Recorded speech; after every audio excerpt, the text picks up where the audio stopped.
बाद या फिर पैंडमिक।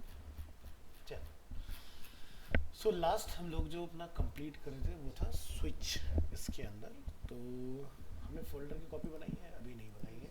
तो 8 तारीख के बाद से आज होगी 16, तो हमारी एक हफ्ते कोई क्लास नहीं हुई है। लास्ट क्लास हमारी 15 अगस्त को शहीद होगी। क्या करा 15 अगस्त को आप लोगों ने? नॉर्मल फ्लैग होस्ट किया नहीं किया?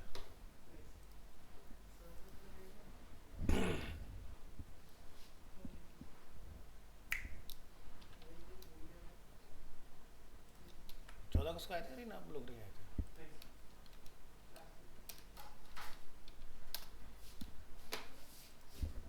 भाई इसे थोड़ा लेट थोड़ी कहते हैं, तब ये घर से भी नहीं निकला था।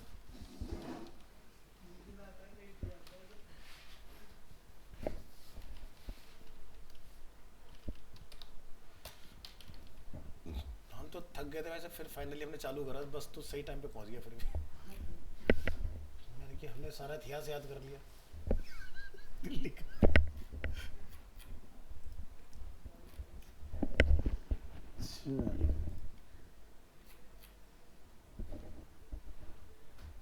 निराली आजकल पता नहीं क्यों क्लास नहीं ले रही, उसको क्या हुआ है, उसका नहीं समझ में आ रहा कुछ।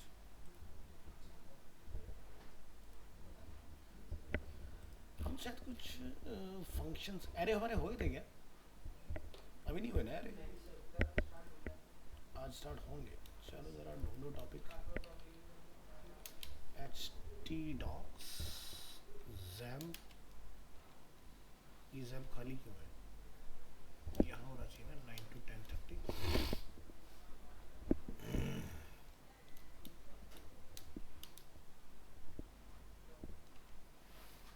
मार्च के महीने में होगा। फिल्टर है, एडवांस है, ये क्या चल रहा है हमारा? फंक्शंस, फंक्शन स्पेल कुकी, और पीछे है, और पीछे है, और पीछे है। फरवरी में ठीक है।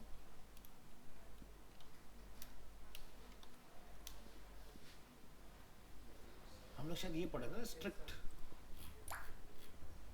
हाँ, तो हम लोग यहाँ पर है। तो एरे, एरे मार्च महीने में जाओ, एरे, तो यहाँ पर आके हमारा एरे जो है कंप्लीट होता है, तो हम लोग इसको उठा लेते हैं। और हाँ ठीक है, तो ये एरे टॉपिक करेंगे कॉपी, और इसको लेके आते हैं अपने आज की डेट में। हम लोग डी ड्राइव में काम करें ना। डी ड्राइव सर्वर, सर्वर के अंदर एच डी डॉक्स 10/30 to 12 अगस्त का मंथ, और यहाँ पर रख लेते हैं अपना एरे। आगे या ठीक है। तो हम यहाँ पर अपनी नेमिंग कर लेते हैं। 15 नंबर तक हमारा हो गया था, तो ये बनेगा हमारा नंबर 16 टॉपिक, एरे। इसके बाद फिर हमारे क्या आते हैं? Index array. तो ये 16वां नंबर का चाइल्ड हो गया ना। फिर हमारा आता है एसोसिएटिव,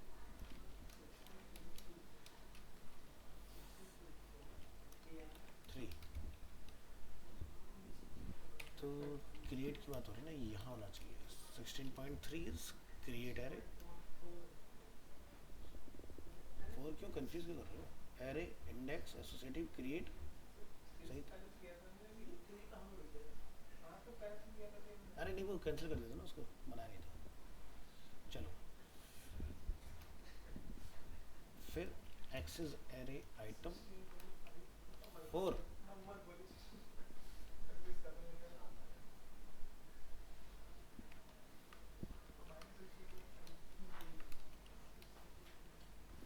एक्सेस एरे आइटम, फिर है अपडेट एरे आइटम 5,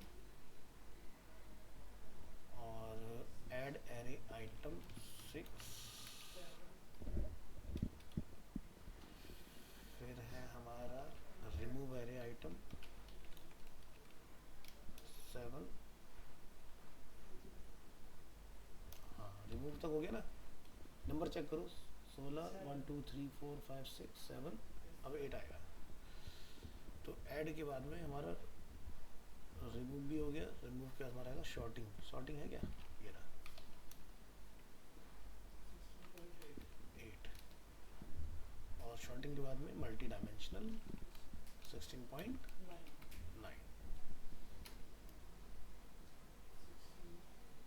अब देखो कोई छूट रहा टॉपिक, सारे हो गए। इनको यहाँ से बाहर निकाल के यहाँ लाके पेस्ट करो।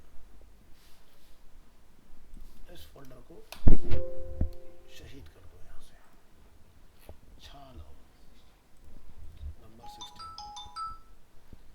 ये आज की डेट में भाई साहब अच्छी चीज़ है, ट्रू कॉलर पे लोग लिख देते हैं फ्रॉड, लाल कलर से लिखा आता है ना। ट्रू कॉलर पे जैसे कोई कॉल आता है तो उसमें लिखा आता है, मतलब जो स्पैम कॉल होते हैं रेड आती है वो। अब लेकिन कई बार क्या होता है, सही लोगों को भी लोग स्पैम कर देते हैं। किसी को किसी से खंदक निकाल लियो। चलो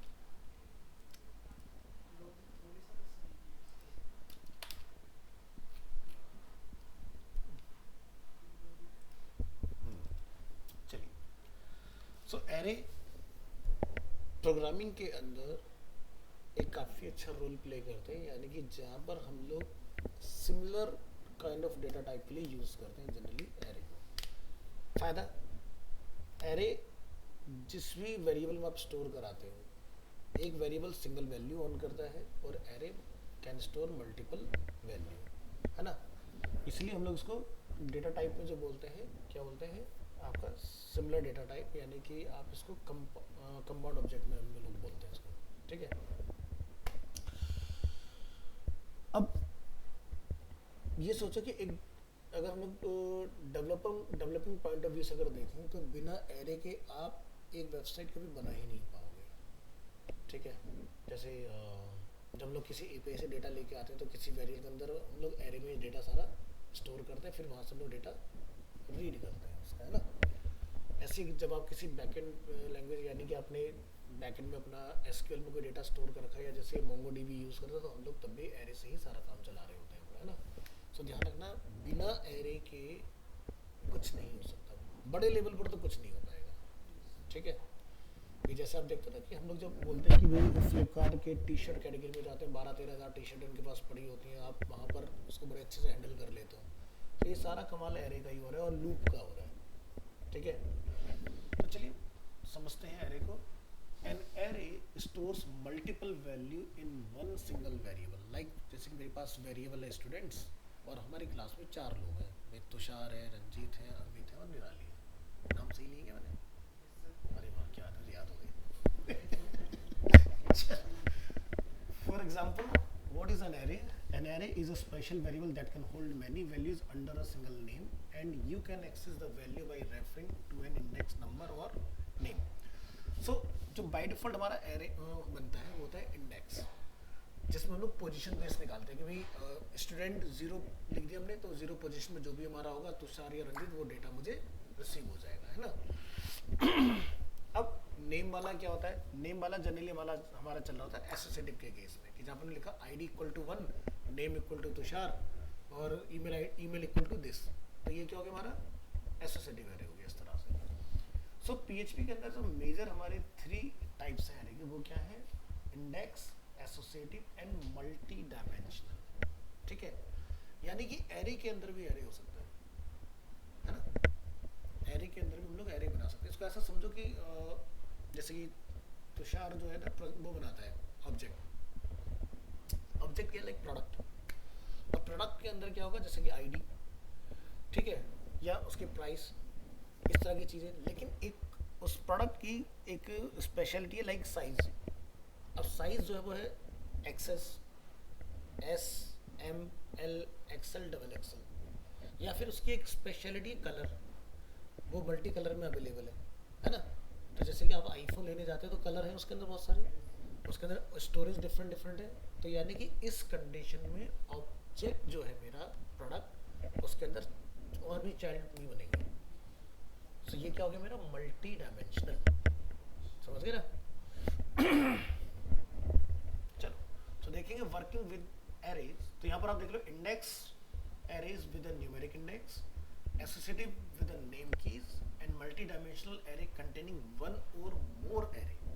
समझ आ गया ना? तो जैसे इसको एक API के फॉर्म में अगर हम लोग समझे,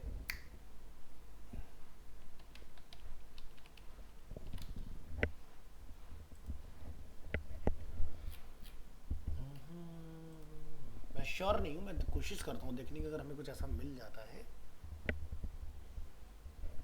एक तो इसका स्ट्रक्चर अच्छा नहीं है, इसको ब्यूटीफाई कर लेते हैं। हमने कहीं डेमो बना रखी है, इसको थोड़ी देर के लिए क्या कर देंगे, demo.js। गुड मॉर्निंग, क्या हाल है? बहुत बढ़िया। 2 मिनट बैठिए, बस अभी आपसे बात करते हैं। ये देखो यहाँ पर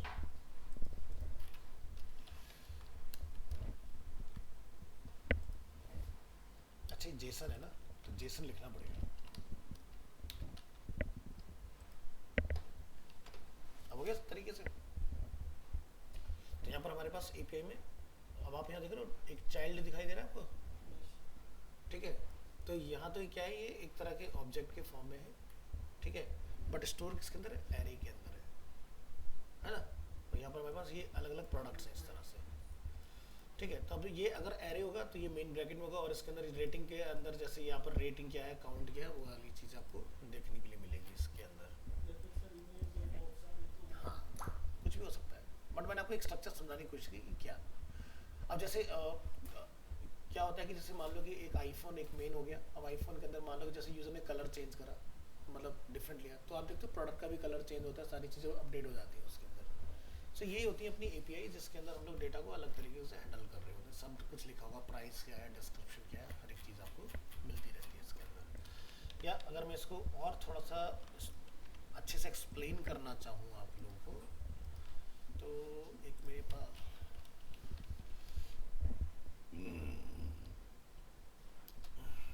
मैं इस साइट पर आता हूँ और मैं इसकी एपीआई में चला जाता हूँ। एपीआई में जाने के लिए कहाँ जाते हैं? अगर मुझे इस वेबसाइट का डेटा चेक करना हो कि ये जो डेटा आ रहा है ये किसी एपीआई से आ रहा है, तो क्या करते हैं हम लोग? पता नहीं, चलो कोई नहीं। तो हम लोग नेटवर्क में आते हैं और यहाँ के हम लोग रीलोड करते हैं। तो नेटवर्क के अंदर हमें क्या होता है, एपीआई मिल जाती है, हम लोग यहाँ जाके इसको ढूंढ लेंगे। मिल जाती है यहाँ पर? तो बताया क्यों नहीं? सिखाना नहीं चाह रहा मेरे को, मैं भी नहीं सिखाऊंगा बेटा ना। सही है, सही है, सही है। लो देखो प्रोडक्ट.जेसन दिखाई दे रहा है, तो हम यहाँ से इसको राइट क्लिक करके ओपन इन न्यू टैब कर लेंगे। तो देखो पूरा एपीआई आ गया इसका,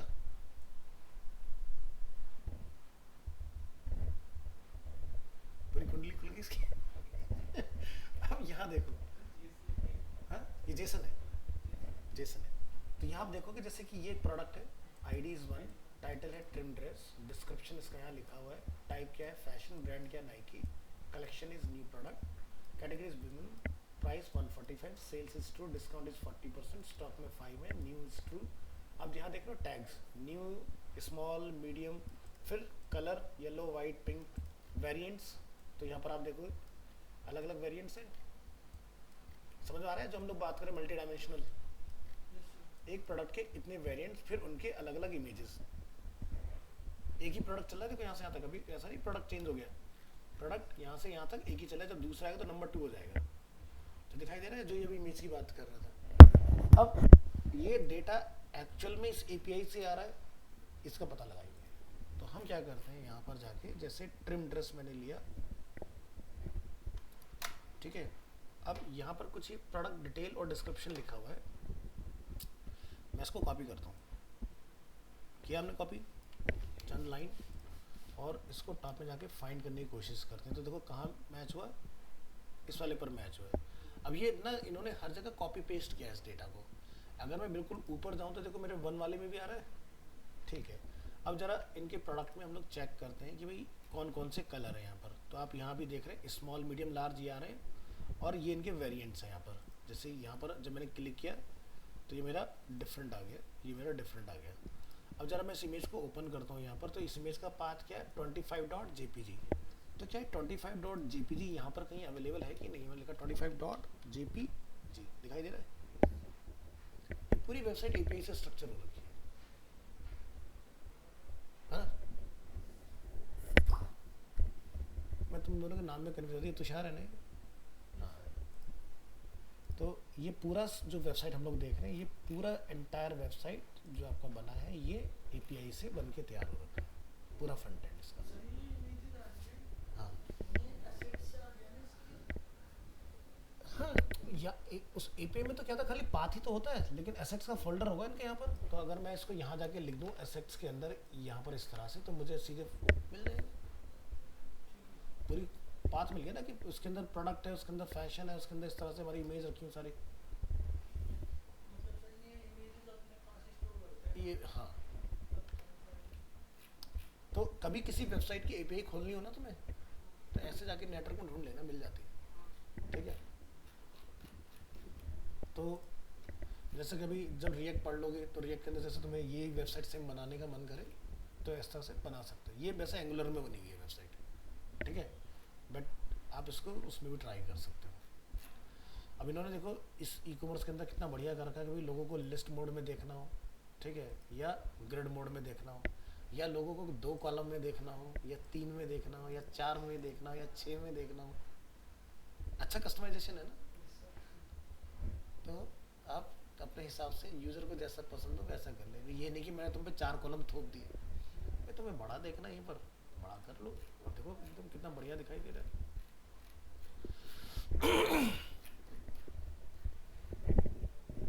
तो जिसने भी काम किया अच्छा था।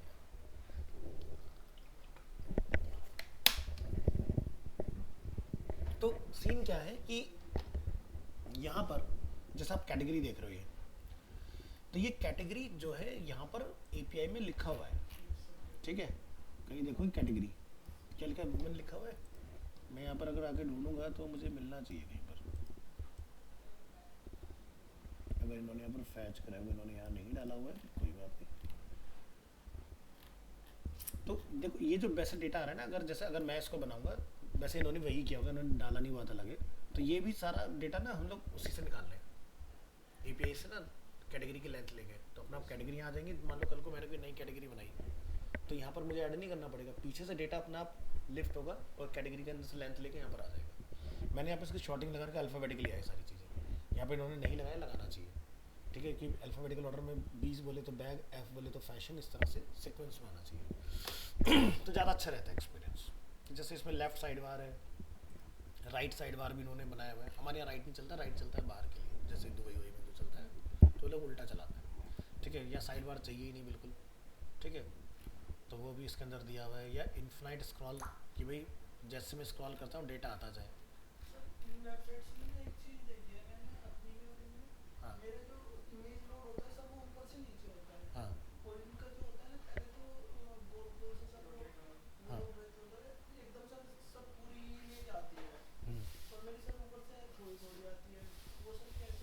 एजेक्स में लोडर लगता है ना, तो वो क्या करता है, पहले जो डोम पर आप क्या जितना रिक्वेस्ट है उतना ले लेता है, फिर सरेंडर कर देता है उसको। एजेक्स लोडर आता है आपका, जैसे आप यहाँ पर करोगे ना रिलोड जैसे, तो आपका भी तो फिलहाल देखो यहाँ देखा आपने, ये ऑन स्क्रॉल पर रिक्वेस्ट जा रही है बैकएंड में, on scroll on scroll on scroll, पीछे रिक्वेस्ट जाते ही डेटा आता जाएगा। अब ये क्या है कि इस वेबसाइट पर डेटा बहुत जल्दी जल्दी मेरा प्रोसेस हो रहा है ना, क्योंकि ये वेबसाइट एक डेमो वेबसाइट है। अब मान लो कि ये वेबसाइट फ्लिपकार्ट है, तो इसको दिक्कत हो जाएगी, ठीक है। अब जैसे हमने देखी थी लास्ट में उगाओ,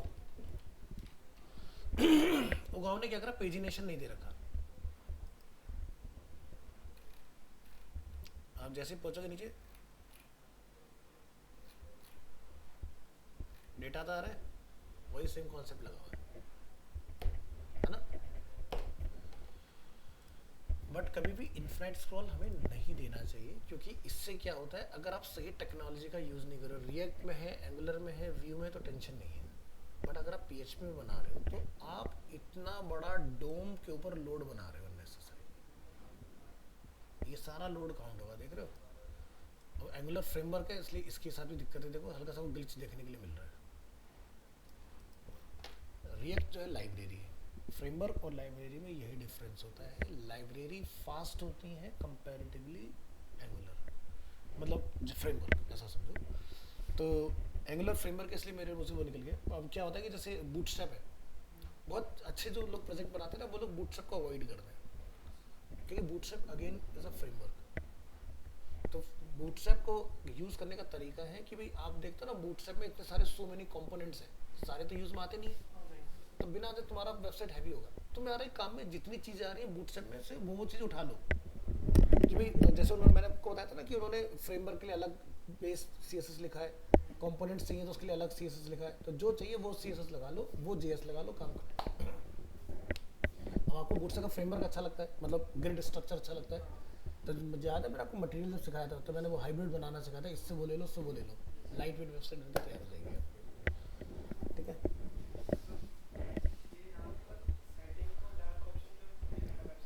कहाँ पर है? अच्छा ये, हाँ क्या, हाँ ये घूम कैसे रहा? CSS animation rotation infinite check करें क्या? CSS एनिमेशन रोटेट इन्फिनाइट,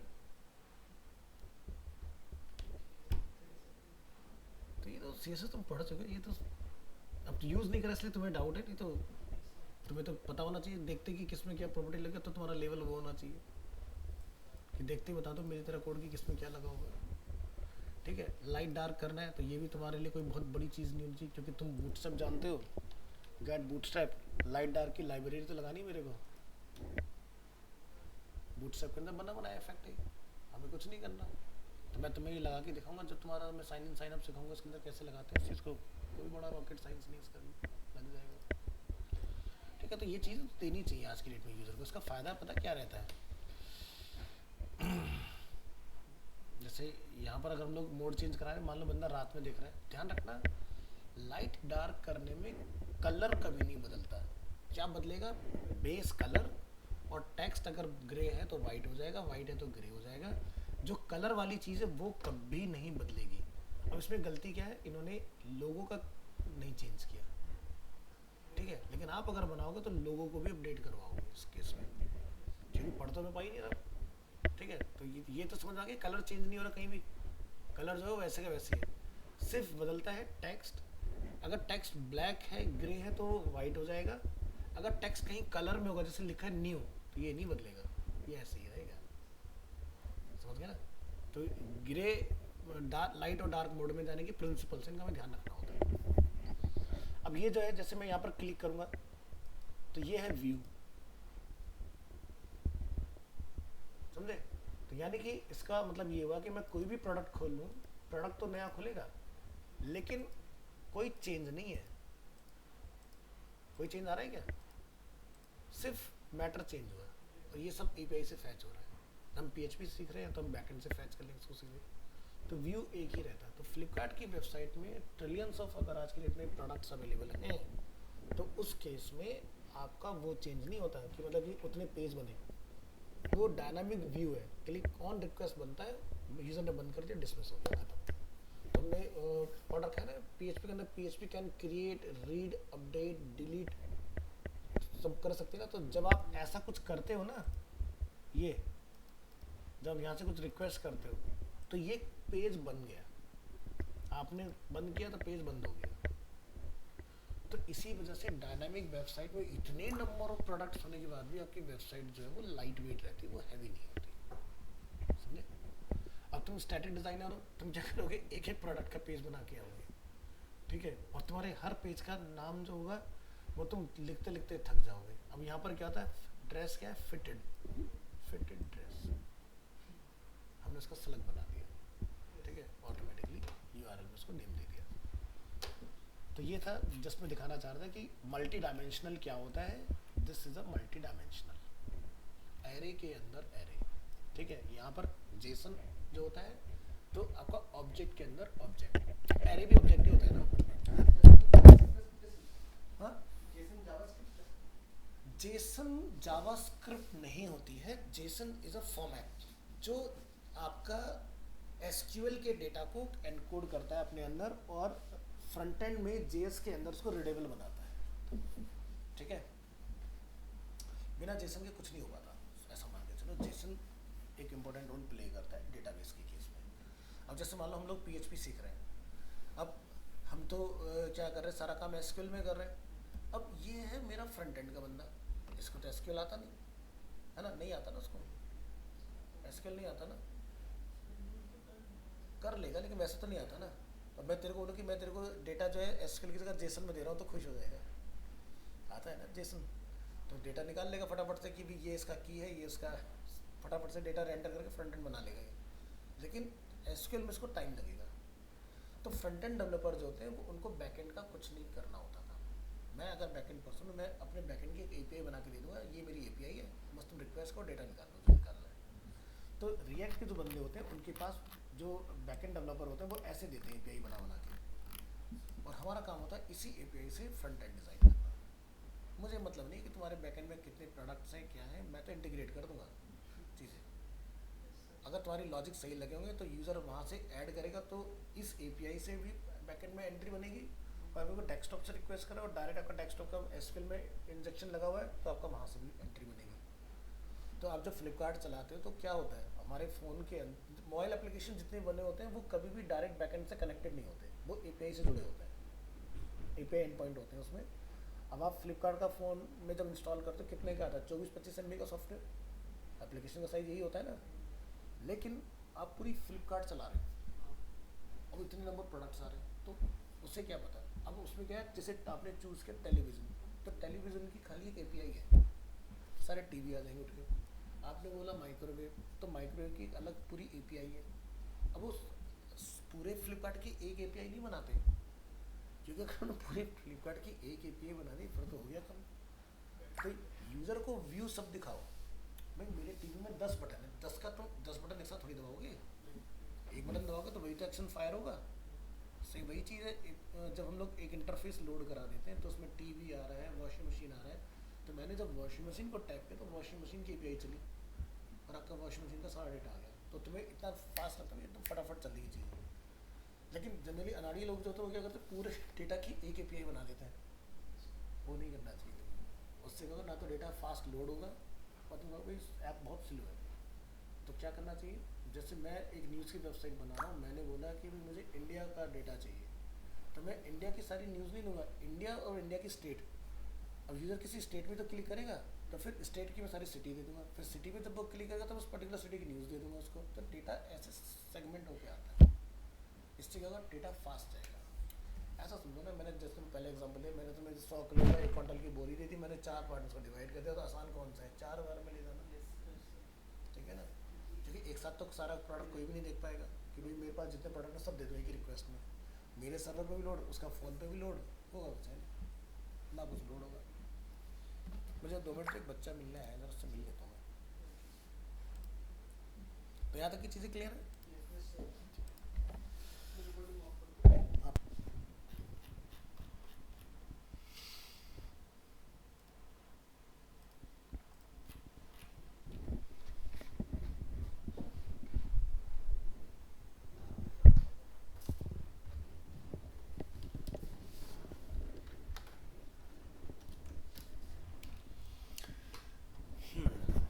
तो वर्किंग विद एरे, तो किस तरह से हम लोग क्रिएट करते हैं, कैसे उनको एक्सेस करना है, किस तरह से अपडेट कर सकते हैं। एरे में अगर हमें कोई किसी एग्जिस्टिंग एरे में आइटम डालना है, या फिर किसी एग्जिस्टिंग एरे से किसी आइटम को रिमूव करना है, या फिर एरे को हमने शॉर्ट करना है। शॉर्ट से हमारा मतलब कि जैसे मान लो कि आपने रैंडम नंबर डाले हुए और आप चाहते हो कि वो सही डिसेंडिंग या असेंडिंग मोड ऑर्डर में आ जाए, तो ये सारी चीज़ें हम लोग एरे में कर सकते हैं। Array items, array item can be of any data type, like वो इंटीजर हो सकता है, फ्लोटिंग हो सकता है, या फिर स्ट्रिंग हो सकता है। The most common are strings that number, यानी कि integer and float, but array items can also be objects, ठीक है, फंक्शंस और इवन एरेज। ठीक है, so you can have different data types in the same array. मतलब आप different different data types को एरे के अंदर स्टोर करा सकते हो, यानी कि हम लोग फंक्शन को भी एरे के अंदर डाल सकते हैं, ठीक है। तो कोशिश तो ये होनी चाहिए, जो एथिकल रूल कहता है कि एरे जो बना वो है सिमिलर डेटा टाइप के लिए। सिमिलर डेटा टाइप से मेरा मतलब ये है कि अगर मैंने लिखा वेरिएबल वेरिएंट, कलर वेरिएंट, तो उसके अंदर सिर्फ कलर्स के नेम होने चाहिए, ठीक है। उसके अंदर ये नहीं होना चाहिए कि भाई जैसे स्टोरेज भी मैंने उसी में लिख दिया कि 128 GB, 512 GB, 256 GB, 1 TB, क्योंकि जब आप शॉर्टिंग परफॉर्म करोगे तो शॉर्टिंग तो होगी नहीं उस चीज़ की, है ना। क्योंकि वो अब ये प्रोग्राम कंफ्यूज होगा कि उसको अल्फ़ाबेटिकल शॉर्ट करे या उसको वो न्यूमेरिकल शॉर्ट करे। तो डेवलपर्स कम्युनिटी ये कहती है, यहाँ पर हम लोग डाल कुछ भी सकते हैं, एनी डेटा टाइप को हम लोग एरे में स्टोर कर सकते हैं, बट कम्युनिटी ये कहती है कि जो एथिकल वे है कि एक एरे में एक जैसा डेटा रखो। तो जब हमने यहाँ पर ये देखा इधर API वाला सिस्टम, खुल जाओ भाई,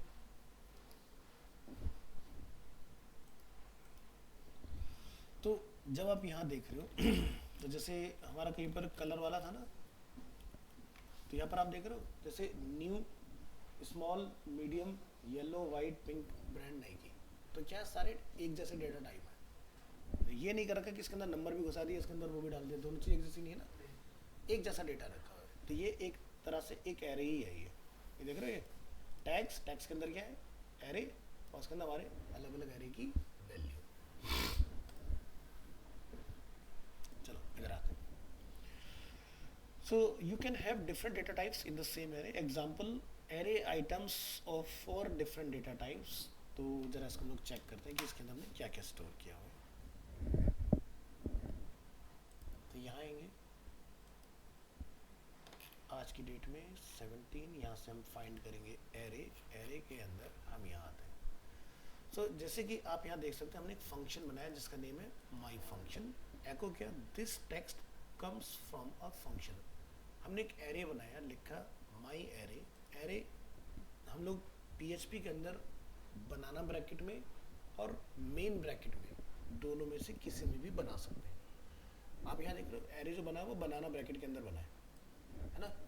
बट अगर मैं चाहूँ तो जैसे ये नीचे मेन ब्रैकेट लगा रखा है ना, हम तो JS में ऐसे एरे बनाते हैं ना, तो ऐसा भी बना सकते हैं, चलता है, कोई दिक्कत नहीं है। तो यहाँ पर मेरे पास इस एरे के अंदर आप देख रहे हो 4 डिफरेंट डेटा टाइप्स दिखाई दे रहे होंगे आपको।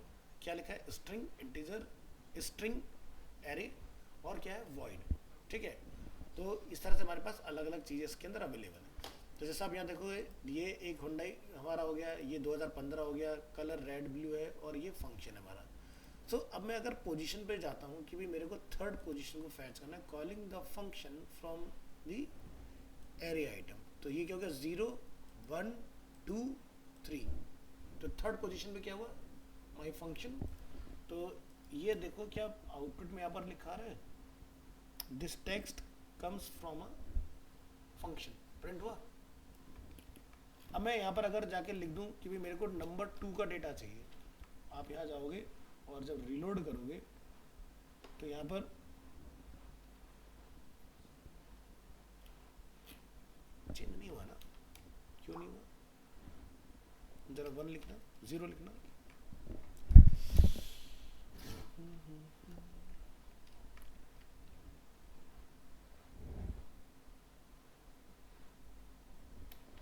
हमने माई फंक्शन कहीं प्रिंट कर रखा है क्या, कहाँ लिखा हुआ है,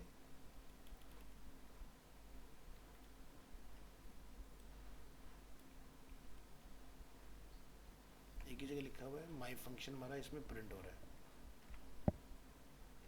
मैं ज़रा इस लाइन को ही बंद कर देता हूँ, अब ज़रा चेक करो क्या हो रहा है, ये लाइन गायब होती है कि नहीं, नहीं हो रही है। You can have different data types in the same array. You can have different data types in the same array. ये लाइन हमारी कहाँ पर है, जरा ढूंढना, ये इसका एग्जांपल है, इसका डिफरेंट डेटा टाइप्स है, बिल्कुल सही है। This text comes from an function. Function कहीं प्रिंट हुआ है, कहाँ है,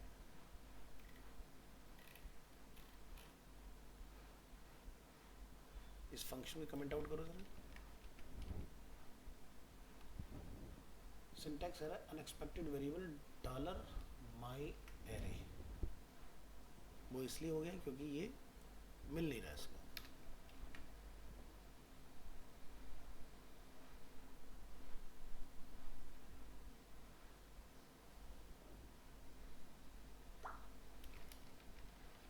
ये प्रॉब्लम मिल गई।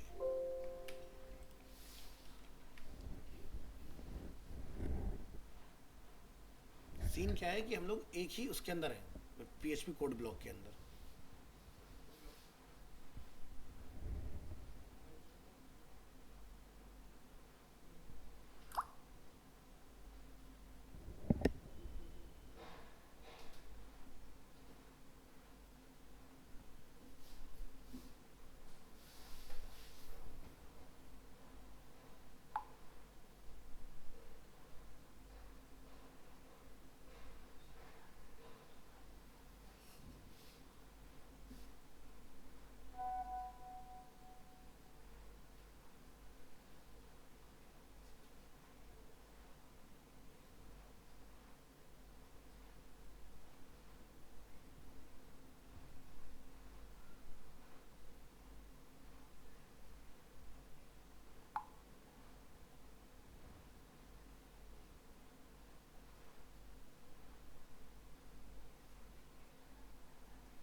हेलो,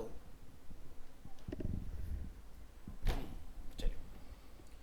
तो यहाँ पर आप देखेंगे ये हमारा कोड ब्लॉक दिखाई दे रहा है आपको, और वो कोड ब्लॉक हमारा यहाँ से लेके यहाँ तक चल रहा है, ठीक है, जिसके अंदर हमारा ये सारी चीज़ें रेंडर हो रही है, ठीक है। तो अगर मैं इस पार्ट को यहाँ से कट कर लेता हूँ, तो अब मेरा जो इसके बाद में जो डेटा आ रहा था ना, वो यहाँ पर प्रिंट होना बंद हो जाएगा। चलिए, तो हमारा फंक्शन क्या है, माई फंक्शन, और इस माई फंक्शन को हम लोगों ने यहाँ पर डिफाइन किया हुआ है, ठीक है। तो क्या हो रहा है कि जब आपका फंक्शन एक बार बन जाता है ना, और जब आप उसको कहीं पर डिफाइन कर लेते हो, तो वो क्या होता है, नीचे कॉल भी होता है automatically. So calling the function from the array items, तो हमारा यहाँ पे थर्ड पोजीशन पर ये वाला डेटा हमारा रेंडर हो रहा है इसके अंदर, the text come from a function. अब मान लो कि भी जो ये माई एरे हमारा वेरिएबल यहाँ बना हुआ है, ठीक है, अगर मैं यहाँ पर 0 पोजीशन को प्रिंट करता हूँ, ये मुझे करने क्यों नहीं दे रहा, ये मुझे को समझ नहीं आ रही कहानी। अगर मैं इससे डेटा ले लेता हूँ तब क्या सीन है, डेटा नहीं आ रहा है।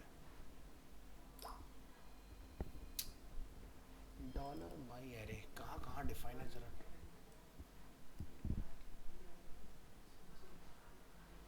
चाहे इसमें, ये तो नाम में कुछ भी रख सकते हो। हाँ, होंडा ही प्रिंट होना चाहिए इसकी जगह पर, जब हमने 0 लिखा तो होंडा ही प्रिंट होना चाहिए। तो वो इसलिए नहीं हो रहा प्रिंट, पता चल गया, क्योंकि हमने एको नहीं करा रखा उसका।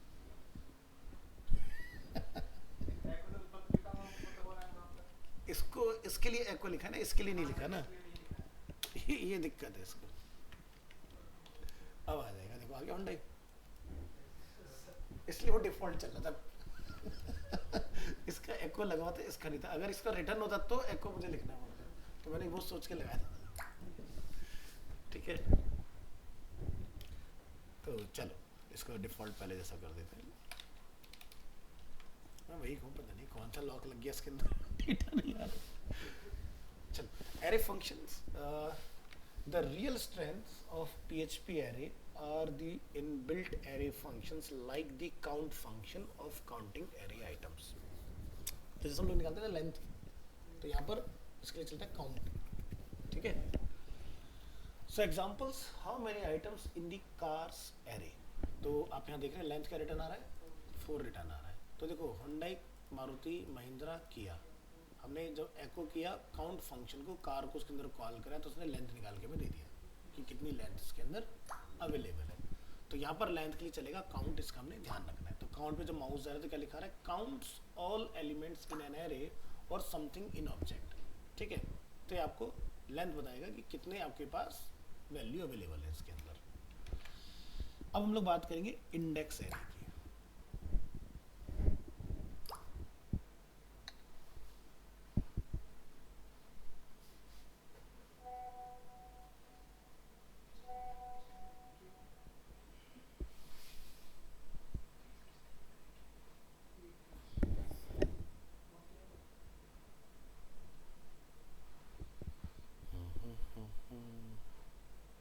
ऑनलाइन कोई नहीं है ना, नहीं आज तुमने लिंक ही नहीं दिया किसी को।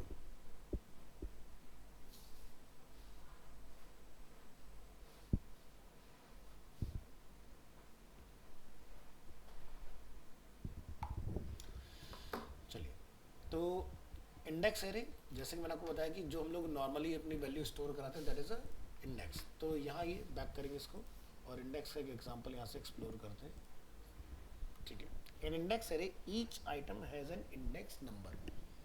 ठीक है, तो by default the first item has index 0 and the second item has index 1, और इस तरह से ही आपके नंबर इंक्रीज होते जाएंगे। तो जब हम लोग यहाँ पर अपना ये एरे डिफाइन कर रहे हैं कार्स होंडा मारुति महिंद्रा किया, तो जब लोग वेरिएबल अंडरस्कोर डंप फंक्शन का यूज़ करते हैं तो ये मुझे बता रहा है कि कार्स एरे के अंदर किस पोजीशन पर कितनी लेंथ का कौन सा डेटा रखा हुआ है।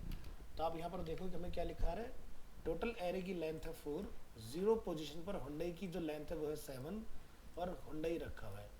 1 पोजीशन पर जो मारुति है उसकी लेंथ है 6 और उसमें सेकंड पोजीशन पर हमारी जो लेंथ है वो है 8 यानी कि महिंद्रा, और थर्ड पर क्या रहा है आपका लेंथ इज 3 किया। तो ये मुझे बता रहा है जो वेरिएबल अंडरस्कोर डंप है ये डेवलपर्स के लिए होता है, ये हम लोग कभी भी एंड यूजर के लिए यूज़ नहीं करते, हम अपने टेस्टिंग के लिए यानी कि आपको दिखाने के लिए इस्तेमाल कर रहे हैं कि किसके अंदर क्या डेटा टाइप रखा है, क्या लेंथ है, स्ट्रिंग है या इंटीजर है, वो आपको सब बता देगा। अब जैसे मान लो मैं यहाँ जाके इसमें एक नंबर डाल देता हूँ, मैं लिख दिया यहाँ पर 1980 इस तरह से, तो डेटा आ गया। क्या लिखा रहा है, स्ट्रिंग है, 4 की लेंथ है।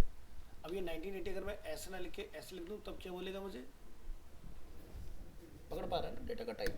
तो वेरिएबल अंडरस्कोर डंप का काम क्या है, डेटा के टाइप को रिटर्न करना, ऑन स्क्रीन डेटा का टाइप क्या है। तो आप चाहो तो यहाँ ऑन स्क्रीन देख लो, नहीं तो जब लोग कोडिंग कर रहे थे इतना तुम्हें पता ही है ना कि इंटीजर है क्या है। तो अब जब मैं कार के ऊपर लेके जाऊँगा तो बता रहा है कि 2 चीज़ें रखी हैं एरे में, स्ट्रिंग है और इंटीजर है। अब मैं अगर यहाँ जाके लिख दूँ 15.5, अब मुझे क्या बोलेगा ये, तो वी एस कोड बता देता है ना कि भाई क्या है। अब नोटपैड पे कर रहे हो कोडिंग तो हमें खुद को भी पता होना चाहिए कि किसको क्या बोलते हैं, है ना। चलो, तो ये हमने चेक कर लिया। अब हम बात करेंगे access index array. To access an index item you can refer to the index number. जैसे कि हमें पता है हुंडई का नंबर क्या है, 0 है, तो मुझे यहाँ पर लिखना पड़ेगा कार्स 0, तो मुझे ये मिल गया। अगर मैं लिखूंगा कार्स 3 तो क्या रिटर्न आएगा, क्यों किया नहीं आएगा, जब 0 हुंडई तो ये तो 0 हो गया ना, 1 2 3 है ना। तो वैसे विजुअली 1 2 3 4 है, लेकिन वो 0 से रिप्लेस हो जाता है। ठीक है, next changing value. To change the value of an array item use the index number, कि भाई मुझे किसी एरे को अपडेट करना है। तो जैसे आप देख सकते हो मैंने क्या लिखा था हुंडई, लेकिन मैंने उसको क्या बना दिया, सुजुकी बना दिया। तो कैसे हुआ, सुजुकी यहाँ पर, तो आप यहाँ देखोगे हुंडई मारुति महिंद्रा किया, हमने बोला कार्स 0 पोजीशन की वैल्यू को इक्वल टू कर दो सुजुकी कर दो। जब लोग एको करेंगे 0 पोजीशन को, तो अब जो मुझे रिटर्न आएगा तो वो मुझे यहाँ पर सुजुकी रिटर्न आएगा इसके अंदर, और यहाँ पर आपका ये इस तरह से दिखाई देगा, है ना। तो अपडेट हो गया ना हमारा एरे। तो आपको ये हमने, अब ये एरे अगर मैं कहीं और इस्तेमाल करूँगा तो इसका डेटा हुंडई आएगा, लेकिन इस प्रोग्राम में अगर मैं इस्तेमाल करूँगा तो उसकी वैल्यू अपडेट हो चुकी है। तो कई बार ऐसा होता है कि हमें सिर्फ एक वैल्यू को टेम्परेरी चेंज करना है, हर जगह नहीं बदलना, तो आप इस तरह से वैल्यू को नया से रिप्लेस कर सकते हो। नेक्स्ट है लूपिंग। और PHP जब हम लोग कर रहे हैं, जब आप एरे के साथ प्ले करोगे यहाँ पर, तो आपको लूप का सबसे ज़्यादा इस्तेमाल करना है। जैसे कि मैं बार बार फ्लिपकार्ट का एग्जांपल आपको देता हूँ कि भाई सोचो उन्हें इतनी टी-शर्टें लाने के लिए अगर एक एक करके बनाना पड़ेगा, ज़िंदगी ख़राब हो जाएगी। भाई आज लॉट करके ख़त्म हुआ, कल को फिर 10,000 टी-शर्टें और लाइव कर दी किसी ने, फिर 10,000 टी-शर्टें बनाओगे तो क्या चल रहा है, लूप। बैकएंड से लेंथ लेते जाओ, फ्रंट एंड पर उसको रिपीट करते जाओ, है ना। सो अभी यहाँ पर क्या है, अब बैकएंड हमारा शुरू नहीं हुआ है, तो हम लोग फ्रंट एंड पे क्या करें, कार्स के अंदर हमने 4 डेटा रखा, हुंडई मारुति महिंद्रा किया।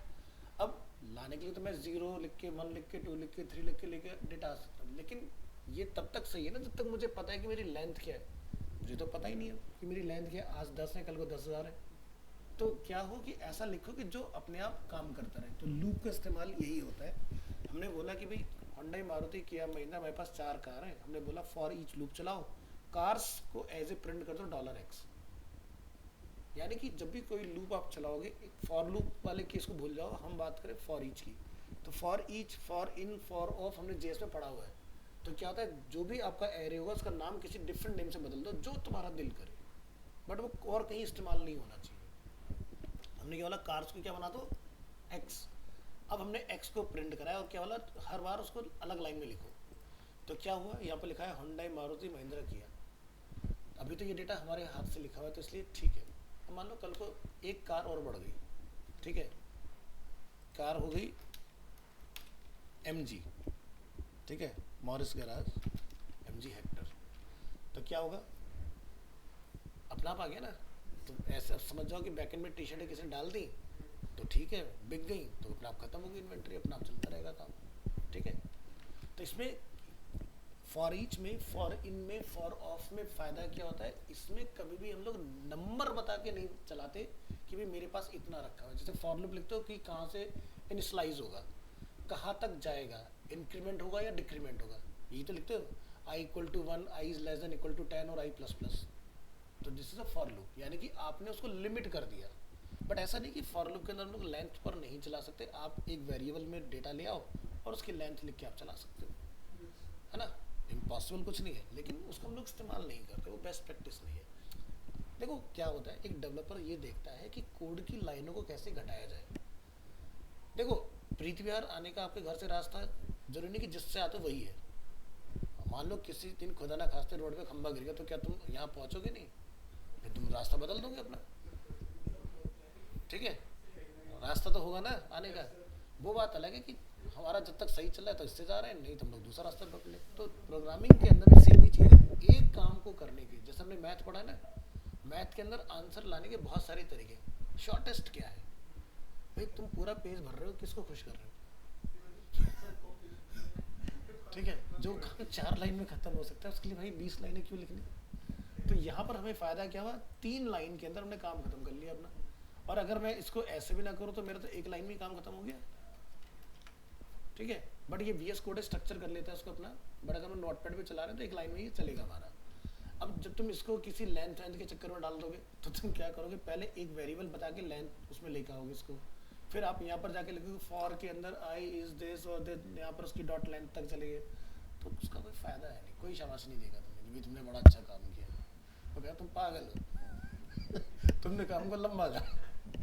तो इसलिए for each, for in, for of, इनका इस्तेमाल सबसे ज़्यादा किया जाता है। और जब लोग बैकएंड चलाएंगे तो बैकएंड में हम लोग क्या करते हैं, वाइल लूप का सबसे ज़्यादा इस्तेमाल करते हैं, ठीक है। तो वो क्या करेगा, चेक करेगा, इम्प्लीमेंट करेगा। हम पढ़ते ना for loop, while, do while. तो नॉर्मली वाइल लूप हमारे काम में ऐसे नहीं आ रहा होता JS के अंदर, लेकिन जब बैकएंड से डेटा लेके आ रहे तो वाइल क्या करता है, चेक कर करके डेटा लेके आ रहा होता है आपके लिए, चलाता जाता है उसके अंदर। तो फॉर ईच यानी कि किसके अंदर कितना डेटा है उसको एक्स के अगेंस्ट प्रिंट कराते जाओ। अब यही सेम काम देखो, बड़ा तरीका क्या है करने का, कि भाई 0 पर रख दो कार 1, कार 1 पे रख दो कार 2, कार 2 पे रख दो कार 3, 3 पे रख दो 4। यानी कि जो एक एरे हम लोग एक लाइन में बना सकते हैं, उसी एरे को लंबे तरीके से ऐसे भी डिफाइन कर सकते हो, ठीक है। देखो रिजल्ट वैसे ही आएगा कुछ। तो ये ज़रा पढ़ते हैं इंडेक्स नंबर के बेसिस पर कैसे बनता है।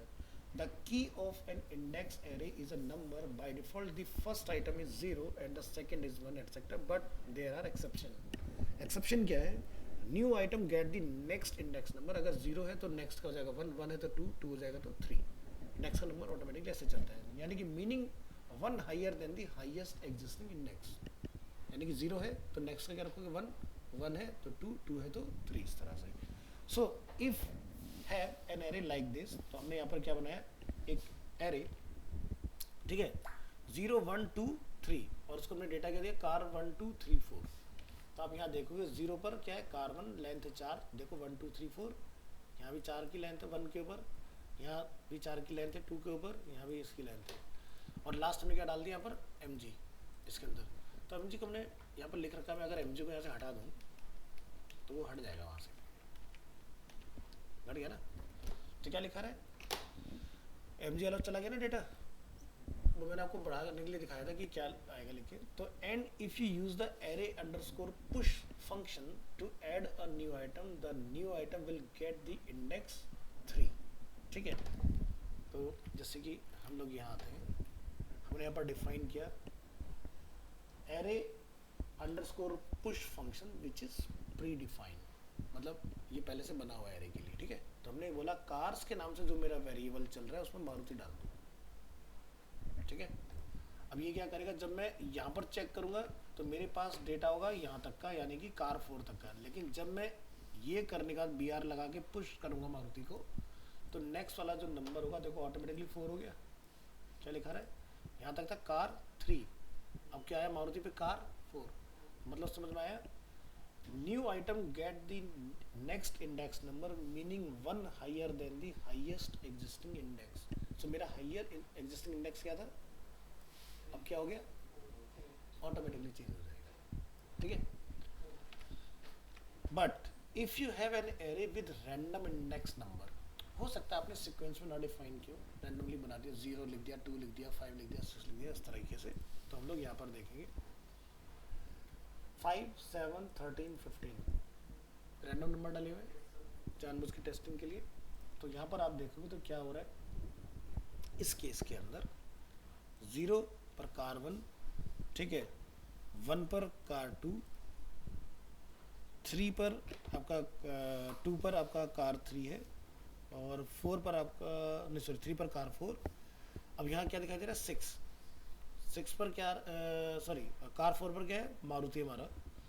और यहाँ पर फिर क्या आपका इंडेक्स नंबर हमारा हो गया 5 पर हमारा कार 1।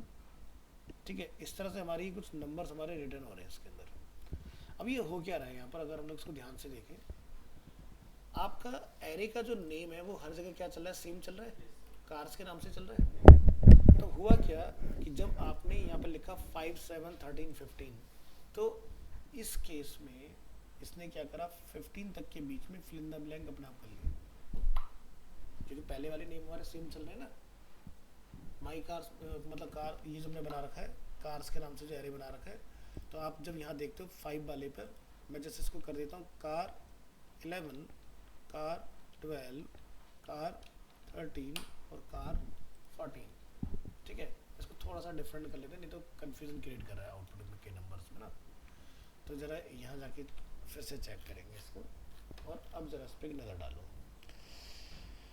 तो अब आप यहाँ देखेंगे 0 पर क्या है, कार 1, ठीक है, 2 पर आपको 0, टोटल हमारी लेंथ होगी 9, तो 4 यहाँ पर है और 4 यहाँ पर है, 8, और 1 हमने यहाँ पर बीच में डाला था मारुति वाला, तो कितने हो गए, 9 हो गए। तो लेंथ से आ रही है निकल के, यहाँ पर कितने, 4 यहाँ पर है, बीच में हमने 1 पुश करा था, तो लेंथ कितनी बनी, 9 बनी इसके अंदर, है ना। तो यहाँ पर हम लोग देख पा रहे हैं इसके अंदर कि भाई हमारा 0 पर कार 1 है, 1 पर कार 2, 2 पर कार 3, 3 पर कार 4, और आगे चलते जाओ 4 के बाद कार 5। ठीक है, तो क्या हो गया, यहाँ पर देख रहे हो 5 के ऊपर क्या आ रही, कार 11, 6 नहीं है, फिर हमारा क्या आ गया, गायब हो गया 6।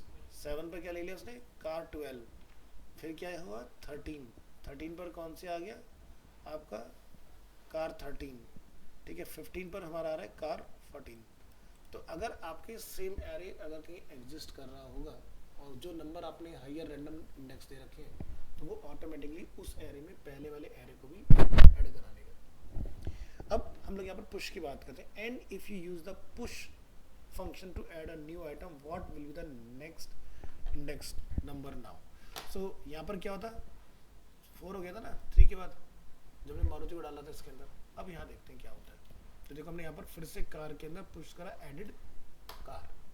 अब देखते हैं हमारा एडिड कार पर नंबर क्या बनता है। तो यार ढूंढो एडिड कार है कहीं पर, तो यहाँ जाओ, ये डला देखो, ये डला एडिड कार। तो यहाँ पर आप नोटिस करेंगे पहले हमने वेरिएबल डंप में नॉर्मली प्रिंट कराया इसको, तो जो डेटा हमारा यहाँ रिटर्न आ रहा था सेम डेटा हमारा नीचे भी रिटर्न आ गया। देखो मैं अगर इसको कॉपी करता हूँ यहाँ से, कॉपी फाइंड, ठीक है, तो ये देखो आपका यहाँ पर मिल गया, और यही डेटा आपको यहाँ पर भी दिखाई दे रहा है इसके अंदर। बस डिफरेंस क्या आ रहा है, मैच क्यों नहीं कर रहा, क्योंकि मैंने यहाँ पर ना नाम बदल दिए थे इसके, 11, 12, 13, 14, इसलिए वो मैच नहीं हुआ नीचे। तो अगर मैं यहाँ जाके लिख देता हूँ वापस से 1, 2, 3, 4, अब देखो ये मैच करेगा आपका नीचे भी।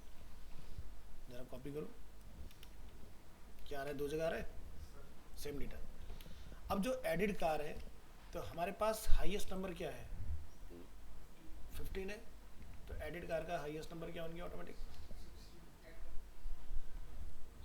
यहाँ पर देखने वाली बात ये, उसने बीच के जो मिसिंग नंबर थे उनमें से कोई असाइन नहीं किया उसको, वो गया हाईएस्ट वाले के ऊपर कि एंड नंबर क्या था जहाँ पर ख़त्म हुआ था। तुम्हारा लास्ट नंबर क्या था, 15 था ना, तो जब एडिट कार का नया बना पुश करने पर वो क्या हो गया ऑटोमेटिक 16। जबकि हमें पता है बीच में 0 1 है, 2 है, 3 है, 4 है, 5 है, 6 मिसिंग है, ठीक है, फिर 7 था सीधे, 5 का 6 नहीं है ना, 7 है। तो ऐसा तो नहीं होना कि पुश करने पर बीच का कोई इसने नंबर ले लिया। तो हमेशा ध्यान रखना यही स्टेटमेंट चलेगा, new item get the next index number meaning 1 higher than the highest existing index. तो हमारा एग्जिस्टिंग अभी जो था वो था 15, बन गया 16, नया डालते। नेक्स्ट है आपका एसोसिएटिव एरे के केस में, तो यहाँ से हम लोग करेंगे बैक, टाइम बचेगा 5 हो गए, हाँ बस एक पढ़ लो यार, छोटा सा है। सो एसोसिएटिव एरे बड़े काम की चीज़ है और ये सबसे ज़्यादा काम में आता है जब आप बैकएंड से डेटा उठाते हो। एग्जांपल के तौर पर ब्रांड टेबल का कॉलम है, ठीक है, यहाँ से जैसे मॉडल ये टेबल का कॉलम है और ईयर जो है वो टेबल का कॉलम है। तो उस केस में जब बैकएंड से हम लोग डेटा उठाते हैं, फ्रंट एंड में जब लाके हम लोग प्रिंट कराते हैं, तो हम एसोसिएटिव का सबसे ज़्यादा इस्तेमाल करते हैं।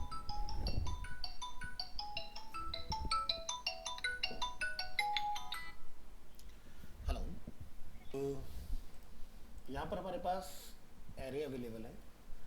सो associative arrays are arrays that use names keys that you assign to them। तो जनरली क्या होता है हमारा इंडेक्स एरे में ये पोजीशन होती है 0 1 2 इस तरह से। एसोसिएटिव में हम लोग क्या करते हैं, नंबर की जगह पर, इंडेक्स वैल्यू की जगह पर अपना की वैल्यू दे देते हैं। तो हमारा ब्रांड जो है वो है फोर्ड, मॉडल है मस्टैंग, ईयर है 1964। तो ज़रा स्टोरिंग का स्ट्रक्चर देखो क्या है, आप एसोसिएटिव में जब डेटा डालते हो तो इस तरह से डालते हो, ठीक है। तो यहाँ पर ये एक वैल्यू हो गई, ये दूसरी वैल्यू हो गई, ये तीसरी वैल्यू हो गई आपकी, ठीक है। अब जब हम लोग उसको चेक करेंगे तो ये मुझे डेटा रिटर्न करेगा कि भाई हमारा जैसे 1964 हमने डबल कोट में नहीं लिखा, तो ये क्या है, इंटीजर, बाकी सब क्या स्ट्रिंग है और किसकी कितनी लेंथ है। सो एक्सेस करना हो अगर आपको इंडेक्स एरे को, मैंने गलत लिख दिया कि इंडेक्स नहीं लिखना था, एक्सेस एसोसिएटिव एरे, अब सही है। तो हम जैसे इंडेक्स पे क्या लिखते हैं, पोजीशन लिखते हैं 0 1। यहाँ पर अगर आपको फोर्ड को प्रिंट कराएं तो आप ब्रांड को टारगेट करोगे। हम क्या लिखेंगे, यहाँ पर एको करो कार, कार के अंदर की क्या है, ब्रांड। जब की प्रिंट होगी आपकी तो ब्रांड अपने आप आ जाएगा। देखो क्या लिखा रहा है, फोर्ड, ठीक है। नॉर्मली क्या चलता है, हम लोग नंबर लिखते हैं, इसमें आपको की का नाम बताना है कि भाई मेरे को जैसे मॉडल प्रिंट करना है, आपने मॉडल लिखा तो मस्टैंग ऑटोमेटिक आ जाएगा, ठीक है, इस तरह से। सो अगर मान लो आपको यहाँ पर वैल्यू को चेंज करना हो, to change the value of an array item use the key name. पहले हम लोग पोजीशन का यूज़ करते हैं, सेम वे में आपको की का यूज़ करना है। हमने बोला भाई कार जो है वो 1964 का 2024 कर दूँ, तो हमने यहाँ पर 2024 करा, तो यहाँ पर देखो इंटीजर की वैल्यू कितनी आ गई, 2024, इस तरह से। अगर आपने इसको लूप करना है डेटा को, तो उसका भी तरीका दिया हुआ है। तो यहाँ पर to loop through and print all the values of an associative array, you can again use a for each loop like this. तो चॉइस इज योर कि आपको की के नेम प्रिंट करने या नहीं करने, आपका डेटा प्रिंट कैसे होगा ये देखो। सो इंडेक्स में हम लोग लिखते थे फॉर ईच में कार्स एज $x। अब हम लोग क्या लिख रहे हैं, car is a array name, ठीक है। इस बार कार्स की नहीं, क्योंकि हम लोग एक ही कार की बात करें, विच इज़ फोर्ड का प्रोडक्ट है मस्टैंग और ईयर है 1964। तो हमने लिखा है इस बार कार एज $k, बोले तो की को रिप्रेजेंट कर रहा है, डॉलर भी रिप्रेजेंट कर रहा है वैल्यू को। अब ये प्री डिफाइन बिल्कुल भी नहीं है, कभी आप सोचो कि ये प्री डिफाइन है, आप ABCD जो समझ में आए लिख सकते हो उसको। बस आपको लगता है कि की चाहिए तो कोई के को प्रिंट कराना, तो हमने लिखा है एको करो $k, डॉलर भी दोनों को। तो लिखा रहा है की है ब्रांड, आउटपुट है फोर्ड, की है मॉडल, आउटपुट है मस्टैंग, की है ईयर, आउटपुट है 1964, ठीक है। इस तरह से ये वाला लूप आपका काम कर जाएगा, ठीक है। चलो आज के लिए इतना रखते हैं, मिलते हैं नेक्स्ट क्लास में।